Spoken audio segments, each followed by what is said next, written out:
O'rtoqlar, fevrlikdan Gulbahor menga shunaqa zo'r narsalarni jo'natibdi. Hozir ko'rib, xursand bo'lib ketdim. Hozir ko'rsataman sizlarga. Qaranglar, detoks choylari. Oysanam buni effekti juda ham zo'r. Sizga tavsiya qilaman, ichib ko'ring, keyin fikrlaringizni bildirasiz deb jo'natibdilar Gulbahor. Men odatda o'zim muntazam ravishda detoks choylardan ichib yuraman. Bu ertalab va kechqurunga ichadigan 100% tabiiy mahsulotlardan, tabiiy o'simliklardan tashkil topgan detoks choylari ekan. Buni albatta ichaman. Chunki organizmni muntazam ravishda tozalab yuraman men.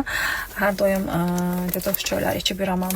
Bu esa meni sevimli purtujo arterim. Busiz iloji yo'q. Buni Gulbahor naqadar yaxshi ko'rishimni biladilar.